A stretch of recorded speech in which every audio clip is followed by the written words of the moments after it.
Merci à vous tous. Merci à l'Institut d'études avancées de m'offrir l'occasion de parler devant un public devant lequel je m'exprime peut-être trop rarement. Et puis merci à Caroline Zumkolk d'avoir pensé à moi, bien sûr, pour cette conférence.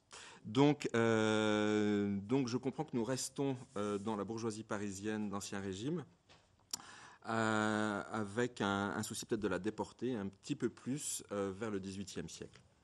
Donc pendant longtemps, la noblesse, la paysannerie d'Ancien Régime ont constitué des sujets que je qualifierais de conformes, si vous voulez, parce qu'ils permettaient de décrire les structures d'une société qui était pensée comme traditionnelle. Ces deux ensembles ont longtemps servi aux historiens de porte d'entrée vers la France économique et sociale, vers les formes de la propriété et ses servitudes, vers les formes anciennes de la parenté et les déclinaisons locales de cette parenté selon les régions, vers les blocages aussi et les désuétudes de la féodalité. Je ne développe pas. Ce qu'induisaient ces deux espaces, c'était la description d'une société avant tout rurale et ordonnée par le statut des hommes face à la seigneurie et face à ce qu'on pourrait appeler l'ordre au sens des trois ordres, évidemment. Donc, ordonnée toujours par les fondements de la société médiévale, reconduit ces fondements comme étant valides, actifs, presque prescriptifs, si vous voulez, jusqu'à la Révolution. Alors, au cours de ma thèse de doctorat, j'avais voulu réorienter le thème de la noblesse plutôt vers le terrain urbain, vers la ville par excellence qu'est Paris, et vers d'autres qualificatifs, si vous voulez, que la seigneurie. C'est-à-dire, eh bien, vers les fonctions gouvernementales, mais aussi les fonctions de l'agrément, les fonctions de l'ostentation devant les populations urbaines. Alors je ne prétends pas avoir forcément réussi cet exercice, sinon qu'il m'a implanté dans une frange particulière de la société, donc la société urbaine d'Ancien Régime, où la richesse des positions sociales offertes par la ville me semblait dépasser de loin, si vous voulez, celle qu'offre l'historiographie traditionnelle, classique, donc sur ce couple ou sur cette antithèse noblesse, paysannerie. Alors plusieurs grands prédécesseurs m'ouvraient bien sûr la voie, m'encourageaient à la poursuivre. Vous avez entendu l'un d'eux, c'est bien sûr Robert Des-Simon, que vous avez entendu donc le mois dernier. Je voudrais aussi citer un autre collègue dont vous connaissez peut-être les travaux, qui s'appelle David Garriock, qui est professeur à l'université de Melbourne en Australie, et qui est parmi les historiens à avoir le plus contribué, je pense, au dévoilement de la société parisienne du XVIIIe siècle, puisqu'il y a consacré pas moins de 4 ouvrages. Bref, donc je m'engageais dans cette voie et je décidais de me consacrer à la sociologie urbaine parisienne. Donc il faut dire que si cette sociologie de la ville moderne gagne en richesse, en nuances, c'est qu'elle s'appuie aussi sur une multitude d'activités économiques, de dispositifs sociaux, de lieux de pouvoir que la ville moderne fournit simplement à l'observation du chercheur, et qu'elle englobe donc ainsi un spectre très large et aussi assez complexe donc pour l'analyse. Elle est donc d'autant plus fascinante, selon moi, à reconstituer. Alors pourtant, il faut aussi reconnaître que cet espace a plus difficilement justifié d'études et de manière plus polémique. Robert vous en a peut-être parlé. Ceci n'est pas un hasard dans la mesure où il soulève très vite le problème d'une définition acceptable, consensuelle envers la notion de bourgeoisie. Alors en effet, l'hypothèse d'un territoire qui serait spécifiquement bourgeois dans la ville d'Ancien Régime a suscité, au cours des années 1970-1980, j'ai été formé avec ce type de, si vous voulez, de débat au cours de mes études. Donc de nombreuses querelles, de tentatives de classement aussi, de délimitation, dont beaucoup se sont soldées même par le refus de donner un crédit à cette notion de bourgeoisie d'Ancien Régime.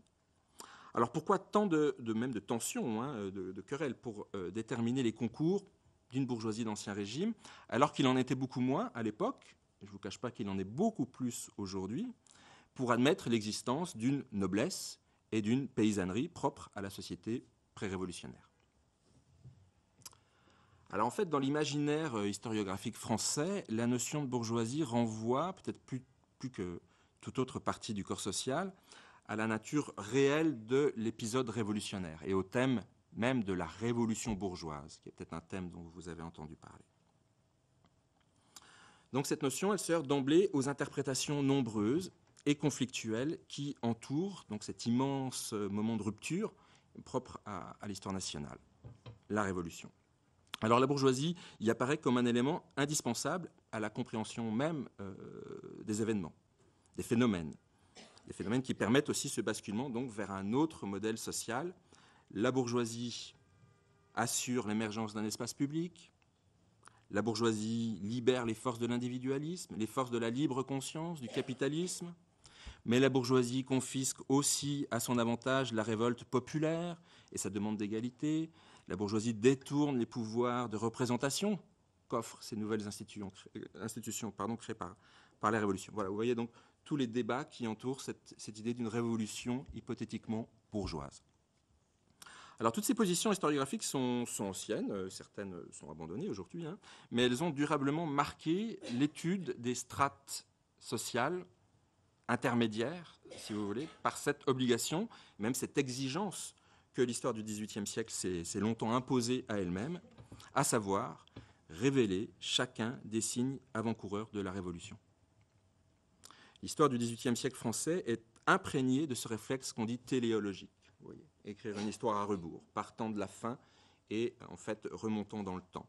Il faut toujours être en mesure d'annoncer le surgissement de l'épisode révolutionnaire, l'éruption des catégories avec lesquelles la Révolution repense l'individu, avec lesquelles elle repense la collectivité politique, mais aussi les rapports de l'individu à la politique. Bref, l'histoire du XVIIIe siècle est un peu encombrée, selon moi, de ce type de considération. Et je veux dire qu'il me semble d'avoir davantage compris le XVIIIe siècle lorsque, après avoir collaboré avec des 17e, avec de nombreux collègues avec lesquels je collabore encore, dans le cadre notamment de l'École des hautes études en sciences sociales, je veux citer Fanny Cozondet, Elie Haddad, peut-être avez-vous pris connaissance déjà de leurs travaux. Eh bien, grâce à eux, je suis rentré dans le XVIIIe siècle, j'ai envie de dire par la porte d'entrée, c'est-à-dire par le siècle qui le précède, simplement, le XVIIe siècle.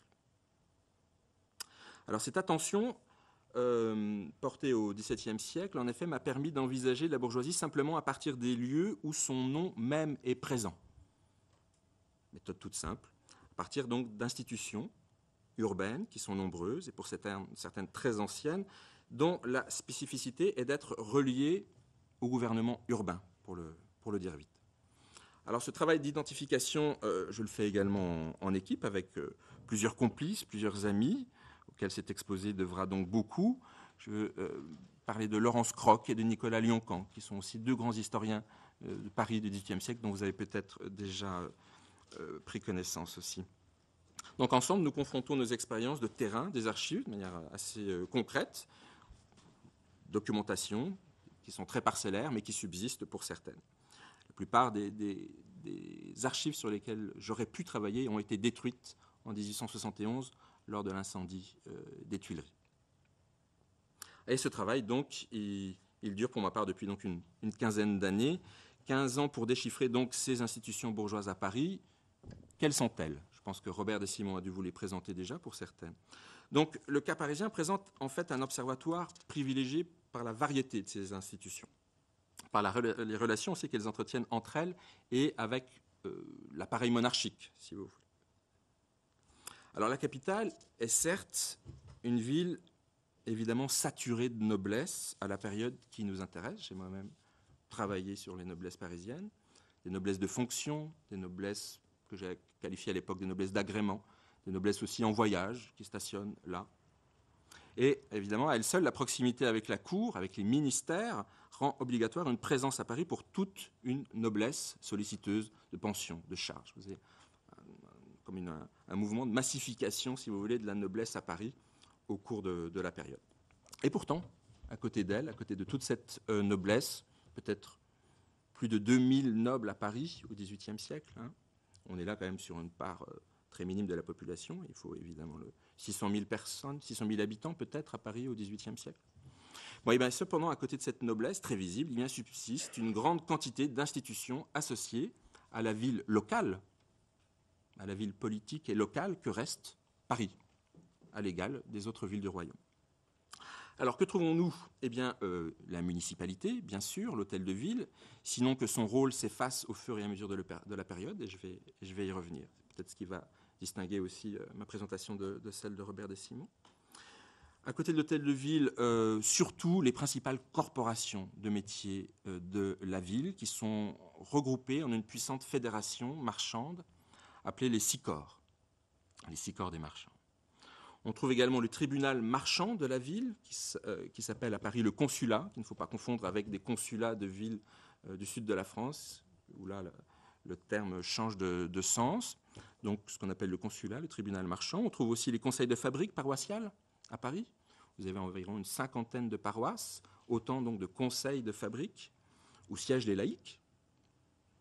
Vous trouvez également des conseils d'administration des grands établissements charitables et hospitaliers, où là également, ce sont les laïcs qui viennent se charger du temporel de ces établissements. Alors tous ces lieux partagent pour caractéristique d'être composés de charges que l'on dit alors de charges bourgeoises.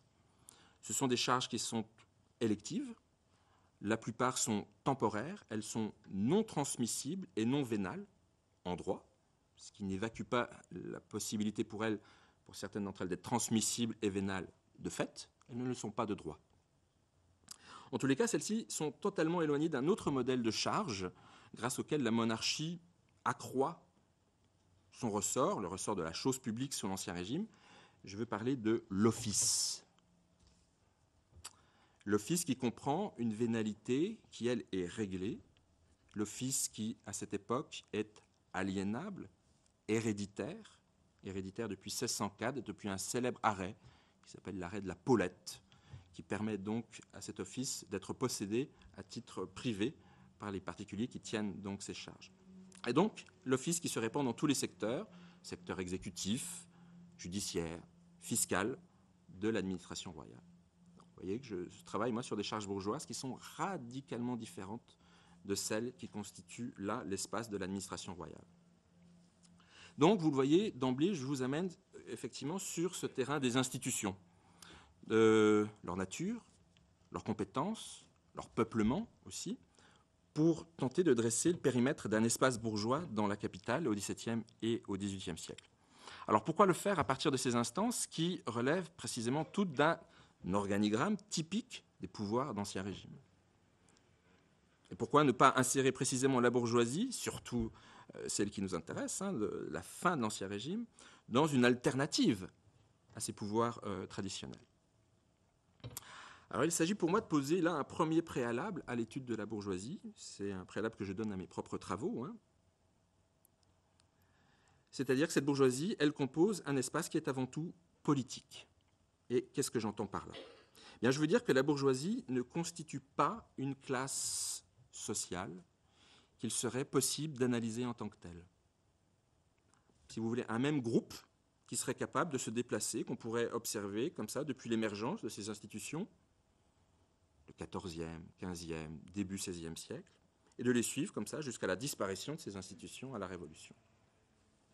Alors la bourgeoisie, pas plus que la noblesse d'ailleurs, n'est en rien une entité qui serait formée de valeurs culturelles, familiales, patrimoniales, qu'on pourrait suivre comme ça à travers les siècles pour en étudier les changements, les évolutions, mais à partir d'un même substrat, plus ou moins intangible, qui serait donc les bourgeois.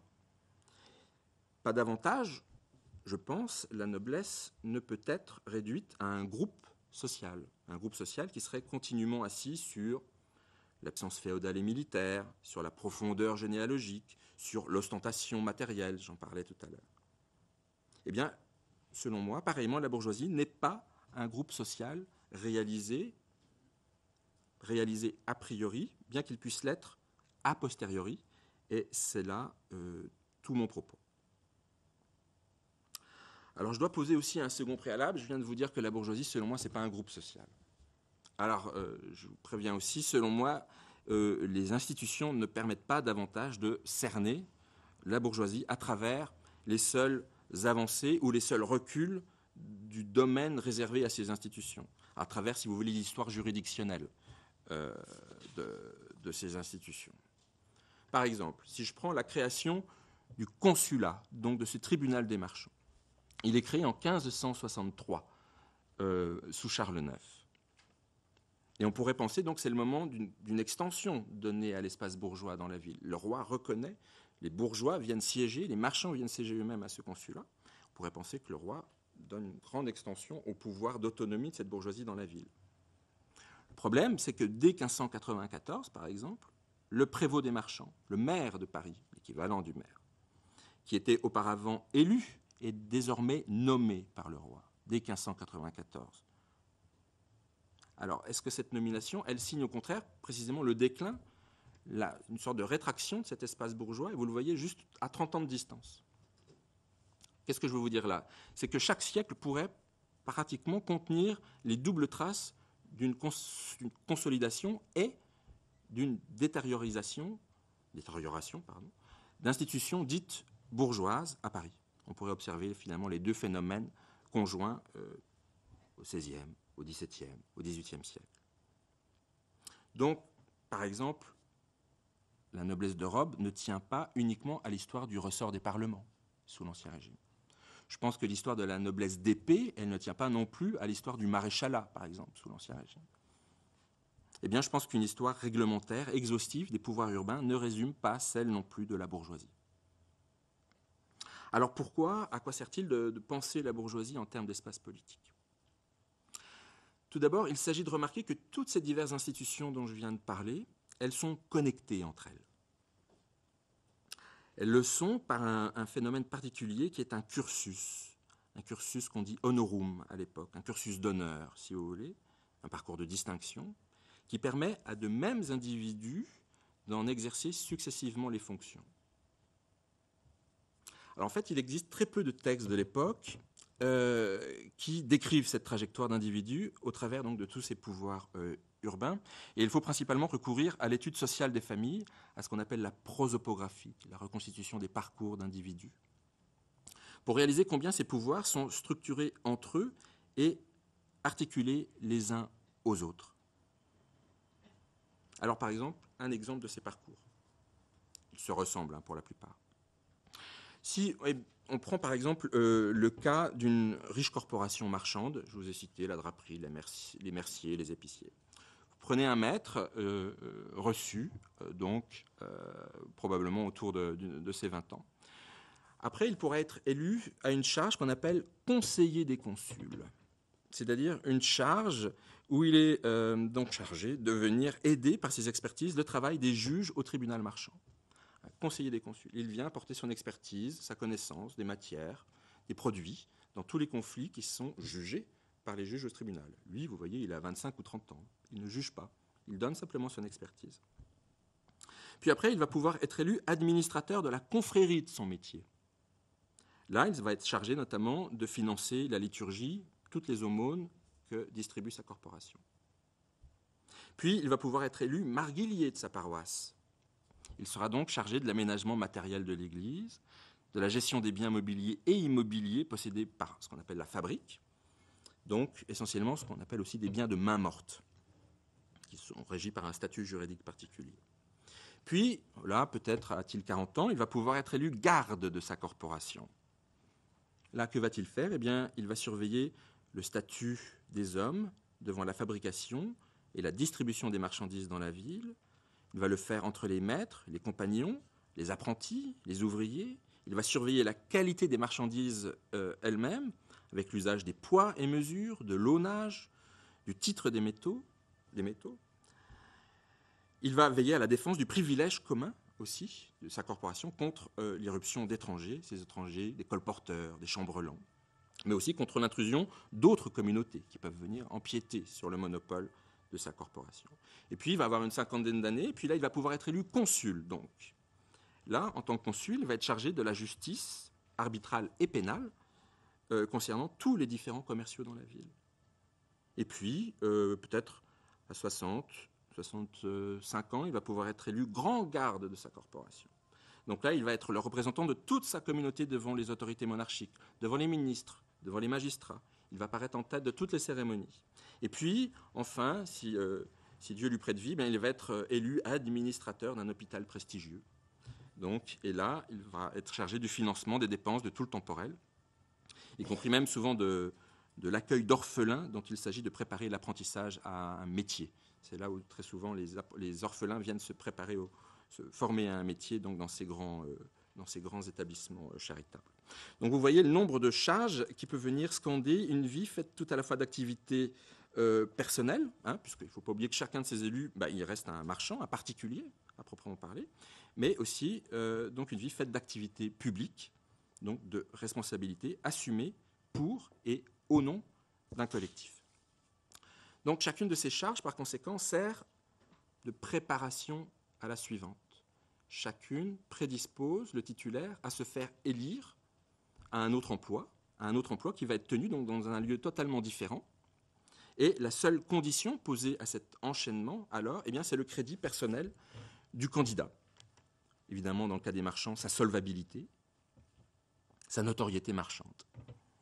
Donc, parvenir à faire prospérer un commerce privé est perçu par les contemporains comme la préfiguration d'une capacité à faire prospérer les affaires communes. J'ai réussi à faire prospérer mon commerce, donc je suis forcément en capacité de faire prospérer les affaires de tous. Donc, dans ce cas-là, évidemment, vous voyez, la faillite d'un marchand, elle est rédhibitoire, en ce qu'elle casserait cette liaison entre le crédit personnel et le crédit public. Et beaucoup de marchands faillis sortent de force de cet espace, on biffe leur nom des listes, etc. Donc vous avez des gestes très forts aussi liés à ces faillites.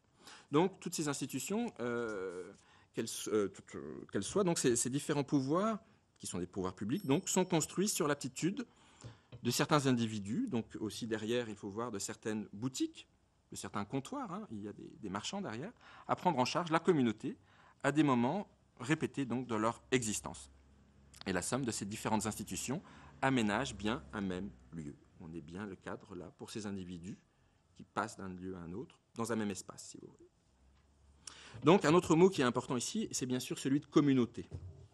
Car c'est bien d'une communauté que découle le droit d'élire, le droit de se choisir un représentant, un gestionnaire, et chacune de ces charges est par conséquent soutenue par la présence d'une communauté.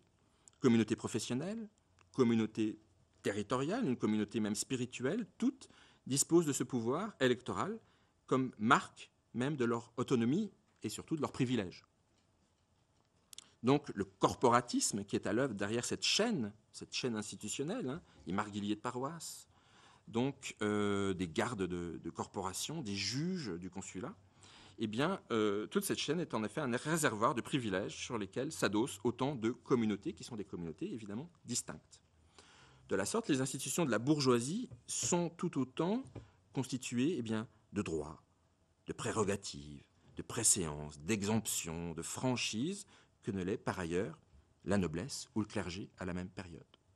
La bourgeoisie, c'est aussi un lieu de privilège, de droits, de prérogatives dans la ville, assis sur des communautés qui jouissent donc d'un certain nombre de capacités publiques. Donc ces privilèges relèvent d'autorités différentes, d'autorités simplement coutumières. C'est même la façon dont beaucoup de ces lieux se pensent. Ils sont, si vous voulez. Ils sont avant tout. De tout temps, pense-t-il.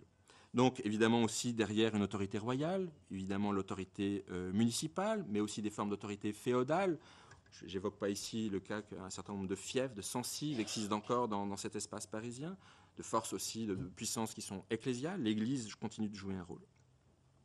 Donc, tous ces privilèges font l'ordinaire des définitions et des conflits aussi qui animent l'espace bourgeois de la ville à l'égal de tout autre espace qui soit politiquement organisé sous l'Ancien Régime. Donc il faut garder à l'esprit que l'objet poursuivi par ces charges électives, tenues par plusieurs donc, des grands marchands, des grands négociants de la capitale, est la défense d'un espace corporatif et privilégié. Plusieurs communautés se superposent les unes aux autres. Donc on a des paroisses, on a des corporations, on a des établissements hospitaliers. Et c'est cet empilement, qui est donc aussi un empilement de droit, je vous l'ai dit, qui fait la cité politique en général, donc qui est Paris. Donc, à la tête de cette cité politique apparaissent des personnalités particulières que sont des gens qu'on va qualifier de notables, les notables, au sein d'un système donc d'administration publique particulier que nous qualifions de notabilité. Alors ce système, il est très ancien. Encore une fois, je pense que Robert de Simon a dû vous en parler. Et pour une large part, donc, il peut remonter au moins au début du XVIe siècle. Mais vous voyez, il va se maintenir au XVIIe et au XVIIIe siècle. Et il s'intensifie même à cette période en raison du mouvement de communautarisation que la capitale connaît alors. On est là face quand même à des, notamment pour ce qui est des corporations, des espaces qui s'institutionnalisent de plus en plus au cours du XVIIe et du XVIIIe siècle, ce qui n'était pas du tout le cas encore au XVIe siècle. C'est des lieux très lâches, qui sont très peu organisés. Au cours du XVIIe et du XVIIIe siècle, ces lieux se densifient, se consolident énormément. Et donc ces notables, ils prennent un rôle de plus en plus fort. Donc ces principales communautés, je vous l'ai dit, elles peuvent être identifiées donc à ces 6 corps des marchands. Quels sont-ils donc? Ce sont des drapiers, des épiciers apothicaires, c'est les mêmes, les merciers, ce sont des pelletiers, des bonnetiers et des orfèvres. 6 corporations réunies entre elles. Évidemment, d'autres communautés territoriales et spirituelles, les paroisses, de grandes paroisses parisiennes, Saint-Eustache, Saint-Germain-l'Auxerrois, Saint-Jacques de la Boucherie, donc les paroisses de la rive, beaucoup de la rive droite, moins sur la rive gauche, Saint-Jacques-du-Haut pas quand même, donc, qui sont donc des lieux où tous ces grands bourgeois viennent siéger dans les conseils des fabriques. Saint-Eustache, au XVIIIe siècle, c'est 30 000 habitants. Donc lorsque vous venez prendre la responsabilité de la fabrique de la paroisse, vous êtes face aussi à des comptabilités qui sont celles d'une ville comme Dijon, si vous voulez, quand vous venez régler les affaires de la paroisse de Saint-Eustache. Donc d'autres communautés, les grandes maisons hospitalières, les petites maisons qui sont rue de Sèvres sur la rive gauche, l'hôpital de la Trinité qui est rue Saint-Denis, je pourrais en citer d'autres. Donc tous ces lieux sont intensément reliés entre eux par un principe corporatiste général, vous voyez, qui recouvre le travail, les marchandises, les fournitures, mais aussi la charité. Tous sont pris dans un même ensemble autour de fonctions de police, de fonctions d'approvisionnement, des fonctions de redistribution vers les pauvres. Alors évidemment, il ne faudrait pas imaginer ce corporatisme parisien comme étant, auto-référencé, si vous voulez, sur lui-même, sur sa propre histoire, renfermé donc sur une histoire qui ne renverrait qu'aux seules communautés qui le composent. En effet, le corporatisme français, en général, et parisien, a fortiori, ne peut pas se légitimer à cette période, au XVIIe et au XVIIIe siècle, hors d'une référence obligatoire au principe monarchique. Alors évidemment, le statut de capitale y est pour beaucoup, mais plus encore, la manière d'incarner l'unité politique à cette période ne peut s'opérer qu'à partir de la figure légitimatrice, surplombante, qu'est le prince. Le roi est omniprésent dans cet espace, déjà au XVIIe et XVIIIe siècle. Alors bien sûr, vous trouvez encore des figures de saints, Sainte Geneviève, Saint-Denis, qui continuent d'apparaître comme des forces tutélaires, des forces spirituelles tutélaires, invoquées dans plusieurs cérémoniaux urbains, y compris même dans cette période que l'on dit moderne. Toutefois, la puissance publique détenue par ces différents corps, c'est une puissance matérialisée donc par ces charges qu'exercent des membres élus, donc un pouvoir, je vous le disais, sur les marchandises, sur les hommes au travail, évidemment, sur les hommes aussi assistés par l'aumône. Eh bien, cette puissance ne peut se décrire en dehors d'une justification que seul le souverain peut produire et garantir sur le temps long. Donc, il n'est aucune constitution, évidemment, au sens contemporain du terme, qui soit capable de garantir le rôle des institutions à cette période. Et il n'est même pas sûr que l'on puisse parler d'institution pour l'Ancien Régime, au sens où nous l'entendons évidemment aujourd'hui. Je n'entre pas dans ce débat, mais nous sommes plusieurs collègues à penser que le terme d'institution pour l'Ancien Régime, ça ne marche pas très bien.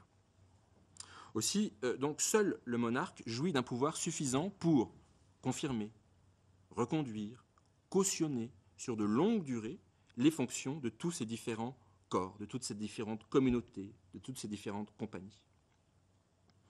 Par conséquent, il est tout à fait normal de voir les corporations s'emparer, eh bien, tout simplement de la symbolique que leur offre la monarchie pour représenter leur propre pouvoir.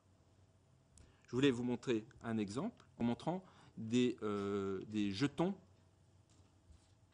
de ces corporations Par exemple, je vous montre là un jeton des drapiers en 1720.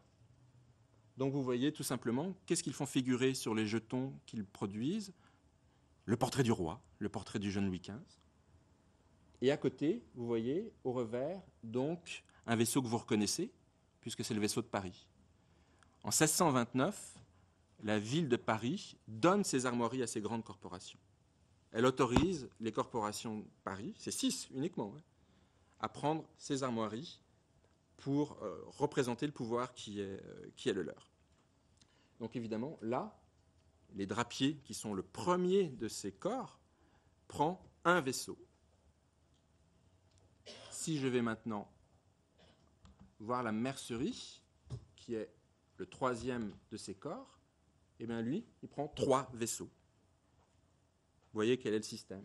Mais vous voyez aussi quelle figure tutélaire prend la mercerie. C'est Saint-Louis.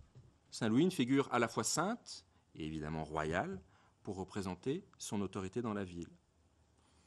Pourquoi Saint-Louis aussi? Saint-Louis, c'est quand même le saint de la dynastie bourbonienne par excellence, puisque c'est le seul qui est capable de légitimer les Bourbons à la couronne, puisque c'est l'ancêtre commun, évidemment, entre toutes les branches régnantes depuis cette période.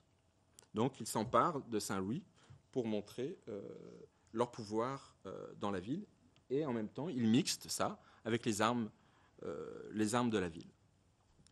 Un autre exemple, mais plus ambivalent, c'est le jeton des 6 corps. Donc ces 6 corps, entre eux, ils frappent aussi un certain nombre d'insignes, ils distribuent un certain nombre de jetons, de médailles, et se donnent une figure aussi, une sorte de figure allégorique, et c'est un Hercule. C'est un Hercule que vous reconnaissez et qui essaye en fait de briser un faisceau de 6 liens, et évidemment il n'y arrive pas. Donc c'est l'idée que de l'union de ces 6 corporations naît la force, si vous voulez, et donc même un Hercule n'y parvient pas. Là où est l'ambivalence, elle a été relevée par les contemporains, c'est que l'Hercule est une représentation aussi du roi. Si vous connaissez peut-être des représentations d'Henri IV sous la forme les traits d'Hercule. Donc là, vous avez des corporations qui vous montrent une figure d'origine plus ou moins royale, qu'on peut associer à la figure du roi, qui n'arrive pas à briser 6 faisceaux que représentent donc ces corporations, ces 6 corporations donc, parisiennes. Donc vous voyez, on va chercher les insignes de la monarchie, mais on les travaille quand même, on en fait des choses différentes. Ce qu'il faut voir aussi, c'est que ces insignes, ils inondent aussi l'intérieur des bureaux, des maisons communes, si vous voulez, de ces corporations. Par exemple, chez les orfèvres, tout au long du XVIIIe siècle, que trouve-t-on sur la grande cheminée qui trône dans la pièce qui a probablement ces dimensions des orfèvres? Bien un portrait du roi et de la reine défunte qui entoure un grand cadre dans lequel sont les règlements de l'orfèvrerie. Dans les années 1760, c'est un grand portrait de Louis XV qui a chassé le portrait de Louis XIV, mais le dispositif est resté le même. Si on va par exemple dans la maison de la draperie, dont je vais vous parler aussi tout à l'heure, qui, à la fin du XVIIIe siècle, là, on va trouver une statue par exemple de Sainte Marie l'Égyptienne, qui est la sainte patronne de la chapelle des drapiers, sur un grand piédestal dans le vestibule d'entrée.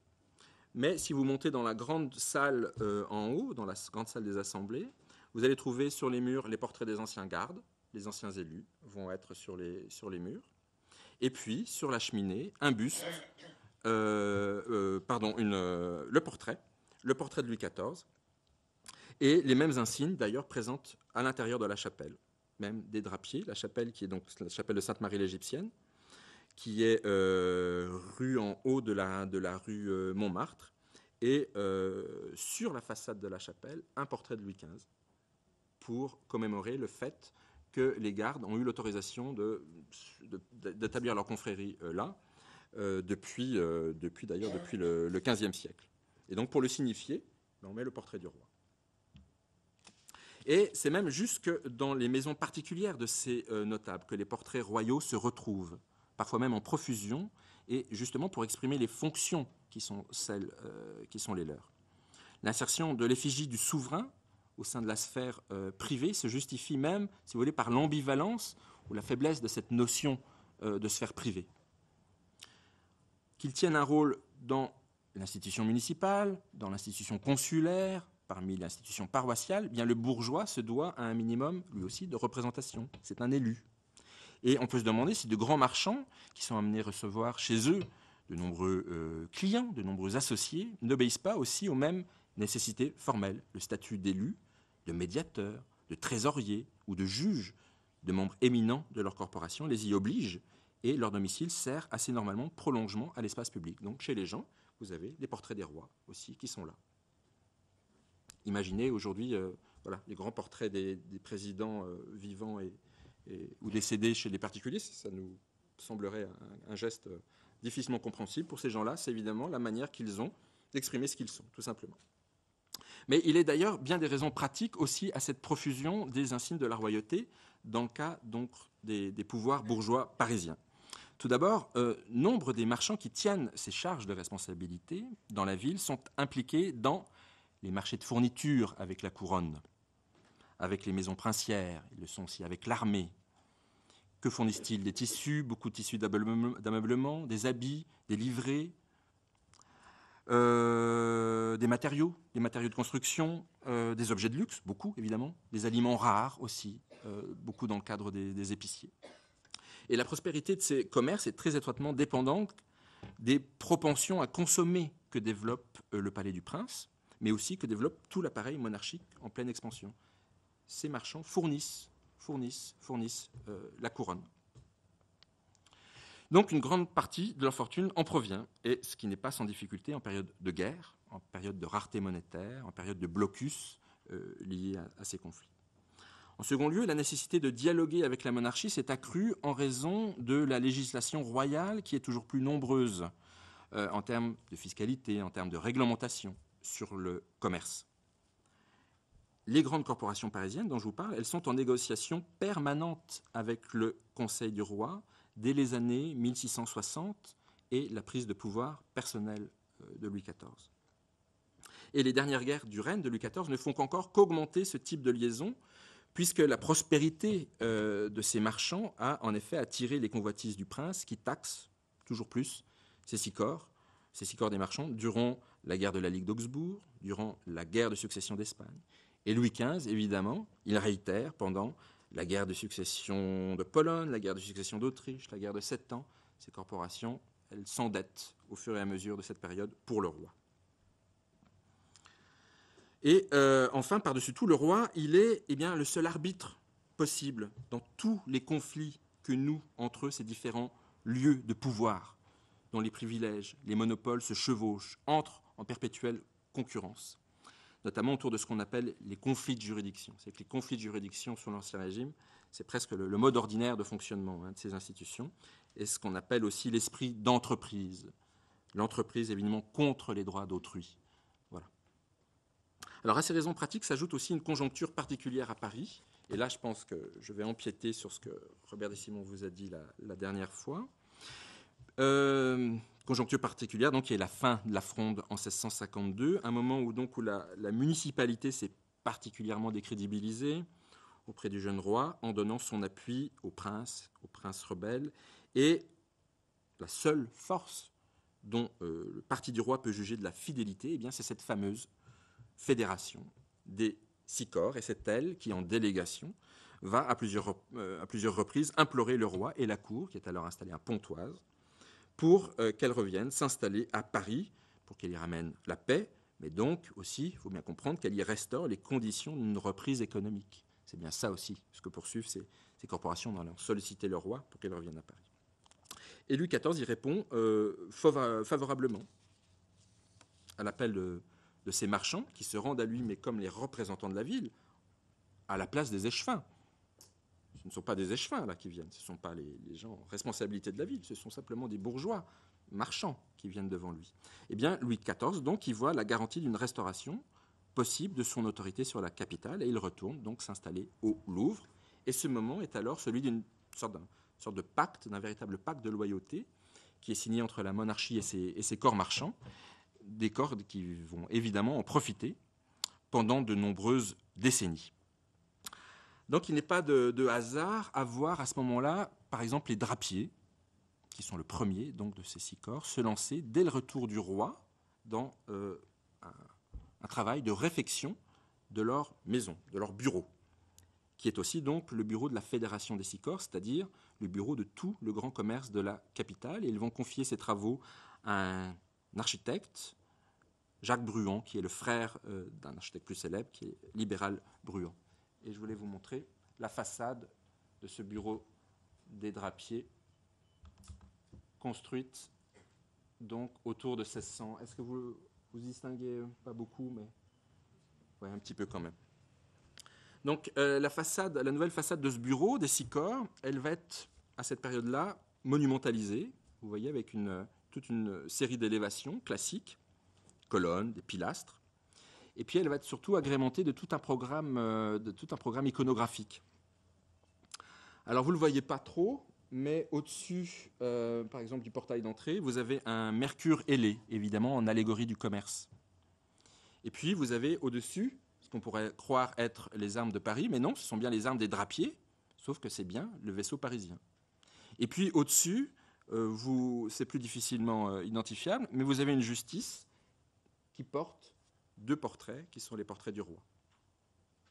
Donc vous avez le commerce, la ville, le roi. Alors cette façade, vous pouvez encore l'observer aujourd'hui, elle a été remaniée un petit peu au cours du XIXe siècle, mais elle a été démontée, je ne me souviens plus à quelle période, au moment du percement, je pense, de la rue de Rivoli, puisqu'elle était dans la rue des Déchargeurs, qui est une rue de ce quartier. Et vous pouvez maintenant l'admirer dans une des cours du musée Carnavalet, où elle est toujours, où la façade est là, plaquée sur un des murs du jardin. Donc, reliés entre eux, tous ces symboles, eh bien, ils font système. Ils enveloppent les corporations marchandes dans une espèce de rhétorique, une rhétorique de l'abondance, une abondance au double service de la ville et de l'État. Évidemment, il faut rester prudent là sur l'usage du mot État. Une rhétorique dont elles se servent abondamment, à foison même, principalement pour contrer d'autres corporations, pour contrer les corporations artisanales et en vue de leur barrer l'accès à ces charges que remplissent précisément ces marchands. Alors en effet, cette période, elle est le cas de très violents conflits, de très violents procès entre ces corps marchands dont je vous parle et d'autres communautés, des communautés qu'on va dire d'arts mécaniques, d'arts et métiers. Alors dans quel but ces conflits ?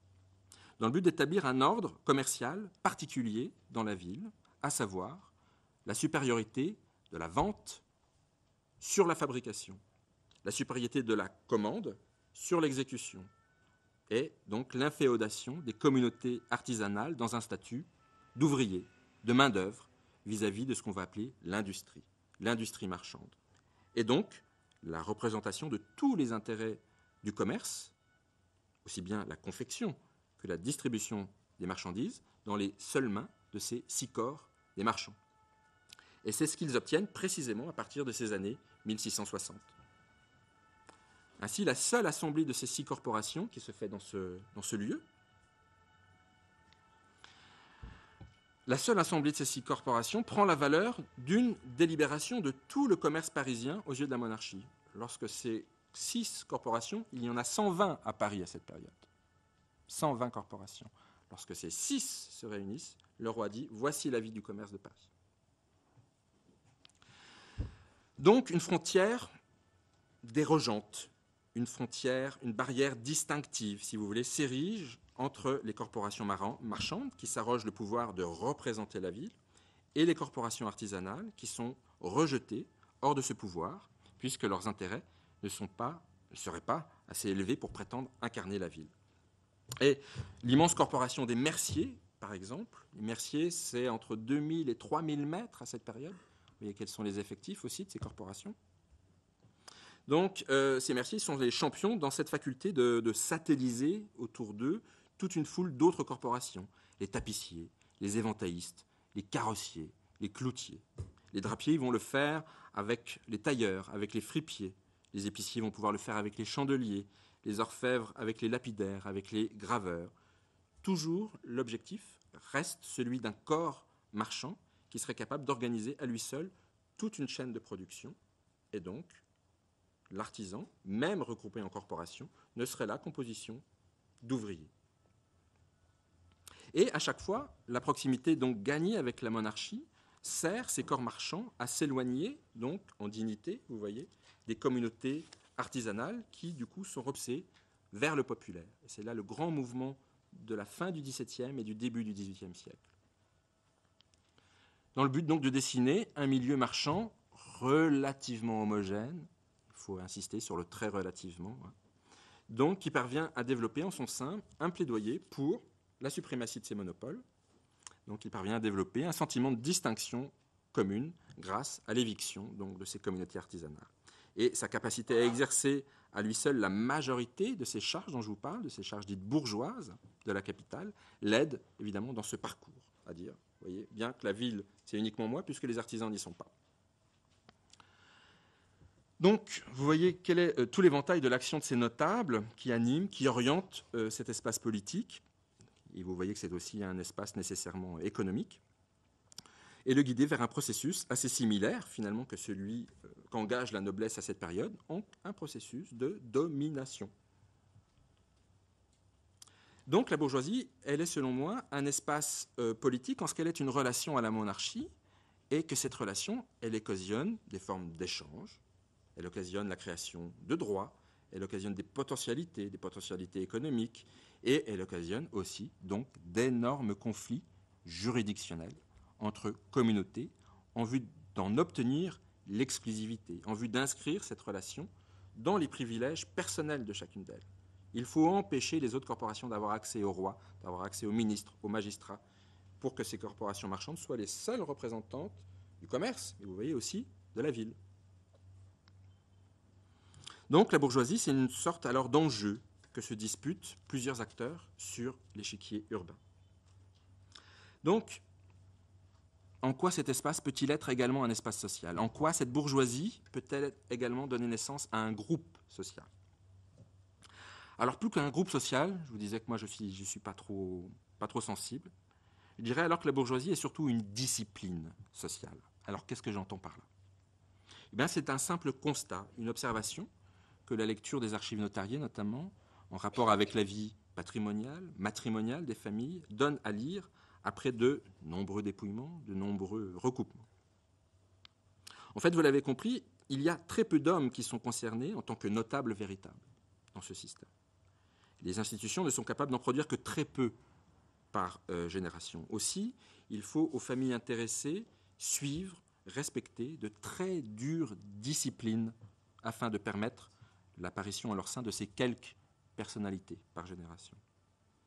Comment? Eh bien, à travers des alliances très contrôlées, à travers des formes d'héritage aussi particuliers, à travers l'intéressement commercial, l'accès aux sociétés de commerce, l'accès aux signatures, qui là aussi est très encadré, l'accès probatoire à l'autonomie financière, mais aussi à travers le célibat obligatoire pour les cadets de ces familles. Et c'est là une grande constatation à laquelle donc, ce livre que j'ai publié en 2009 m'a amené. C'est-à-dire un contrôle très sévère qui environne les pratiques des familles marchandes, à l'égal, encore une fois, des contrôles qu'on peut observer qui sont à l'œuvre à l'intérieur de la noblesse. Pourquoi? Parce qu'il s'agit de transmettre des biens d'une nature très particulière. Ce sont essentiellement des biens-fonds mobiliers en forme de marchandises et de numéraires. Que possèdent ces gens-là? Ils possèdent très peu de choses dans Paris. Ils possèdent leur boutique, pratiquement rien d'autre. Ils ne possèdent pas de seigneurie. On est là sur une bourgeoisie, si vous voulez, qui ne possède aucune terre en particulier. Qu'est-ce qu'ils ont? Ils ont des marchandises et du numéraire. Pour certains de ces gardes, de ces élus dont je vous parle, sont des millionnaires. Certains peuvent avoir 1 million, 2 millions, 3 millions de livres de capital. Et on est là sur des fortunes de ducs et pairs à cette période.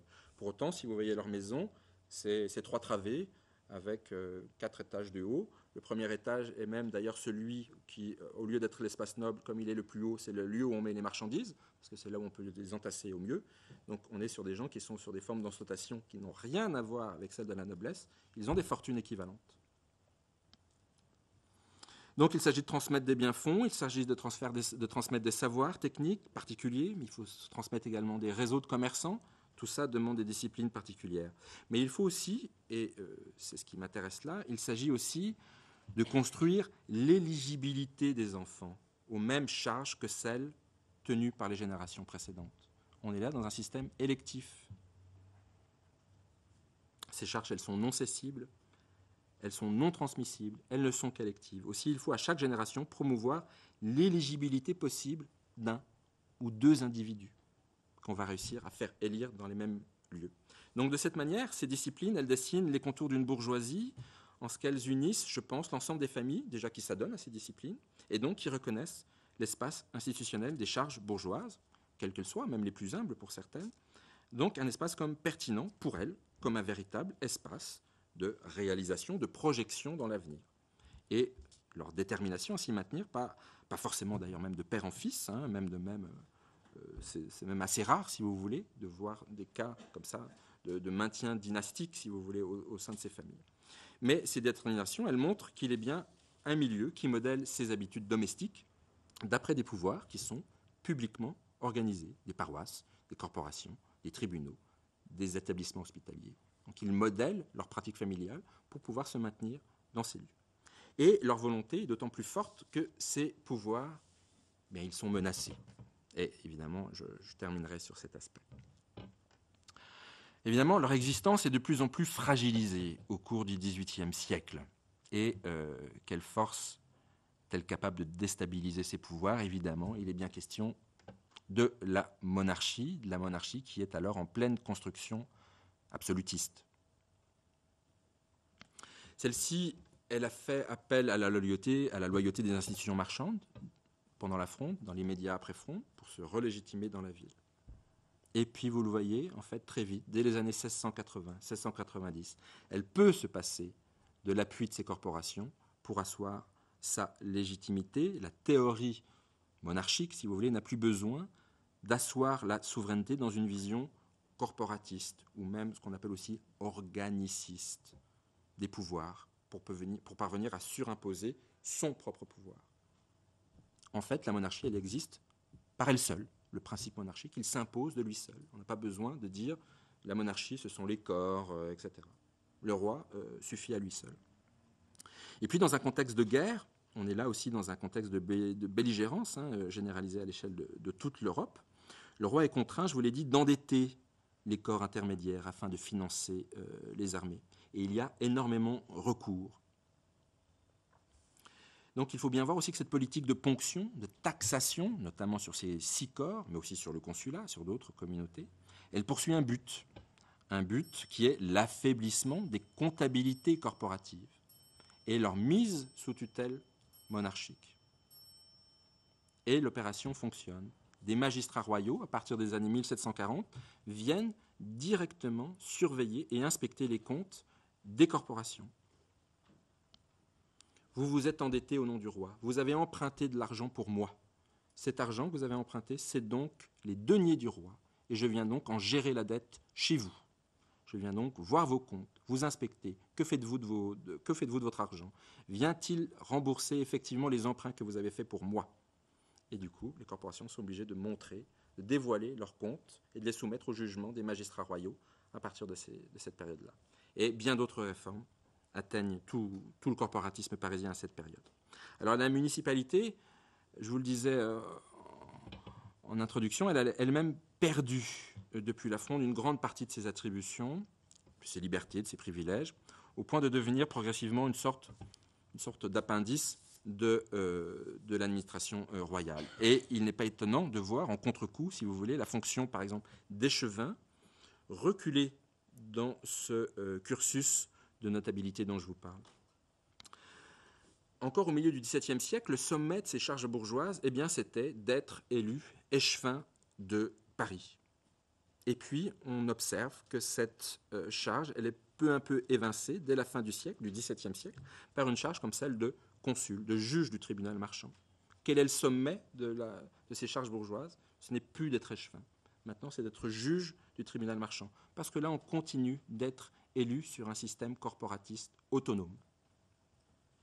Et c'est notamment justement le travail de Laurence Croc, dont je vous ai parlé tout à l'heure, une grande collègue avec laquelle je travaille, d'avoir montré combien la qualité sociale des échevins diminue considérablement au fur et à mesure du XVIIIe siècle. Ce ne sont plus du tout des grands notables, les échevins du XVIIIe siècle. Ce sont même des hommes très nouveaux, qui ne sortent pas de dynasties marchandes particulières. Et ce qui est intéressant pour nous, c'est qu'il est bien une réponse, si vous voulez, donnée à cette politique d'empiètement, à cette politique de dépossession mise en œuvre par la monarchie.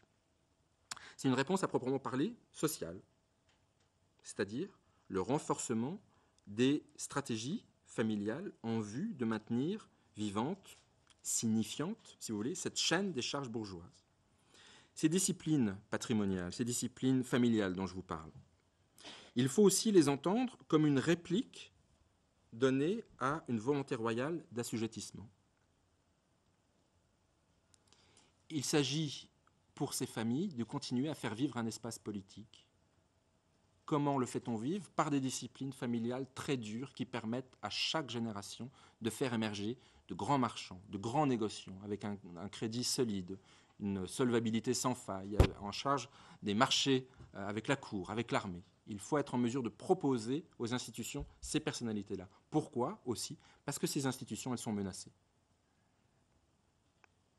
Une autre réplique, elle est elle aussi tout aussi sociale, et il faut je pense, insister sur ce mot. Et bien, une autre réplique, c'est le jansénisme. Et c'est là tout le travail de mon autre compère, qui est Nicolas Lyon-Camp, c'est d'avoir établi un lien direct entre cette sensibilité religieuse au XVIIIe siècle et puis la volonté, là cette fois-ci laïque, purement bourgeoise, de défendre l'autonomie de plusieurs institutions urbaines.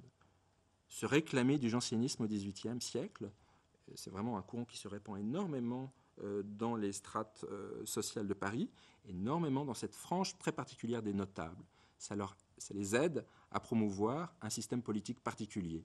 Je ne développe pas, mais vous savez que les jansénistes sont les adeptes de ce qu'on appelle le richérisme, c'est-à-dire une forme d'organisation qui puisse se surimposer à la volonté du pape. Que disent ces marchands? C'est-à-dire que nous réunis, ensemble, nous valons aussi, nous pouvons rentrer en concurrence, si vous voulez, avec la volonté du roi, si nous sommes réunis. Donc vous avez là des individus qui font une sorte de mixte entre une spiritualité particulière, le jansénisme, et leur volonté de maintien, de survie aussi dans un espace politique. Donc, de cette façon, le conflit entre l'absolutisme monarchique et les institutions urbaines, eh bien, c'est un moteur qui oblige au positionnement des hommes, au positionnement des familles, au positionnement des fortunes aussi, en faisant de la bourgeoisie un véritable rapport social, un système de relations. Et une relation qui est au croisement d'un processus double. Premier processus, la construction de la chose publique. Comment se construit la chose publique sous l'Ancien Régime? Par la délégation de la puissance publique, du prince vers le particulier, du prince vers l'officier, ou bien de la communauté vers ses élus. Vous avez un système descendant, le roi vers son officier, et vous avez un système aussi ascendant de la communauté vers ses élus. Et vous voyez que les deux rentrent en concurrence. Et puis, deuxième processus, l'impact des pratiques familiales sur la détention, sur la transmission de cette puissance publique, c'est-à-dire sur sa définition propre. Si les gens continuent à développer ces disciplines, je vous le disais, c'est pour se transmettre des charges particulières, des charges de direction sur la ville. Si ces gens-là n'effectuent pas ce travail sur eux-mêmes, ces institutions se perdent eux-mêmes leur propre poids, leur propre crédibilité dans la ville. Vous avez un double processus. Et pourtant, je terminerai là-dessus, il ne faut pas s'y tromper, dans cette co-construction, si vous voulez, entre famille d'un côté et monarchie de l'autre, la bourgeoisie d'Ancien Régime, elle est perdante.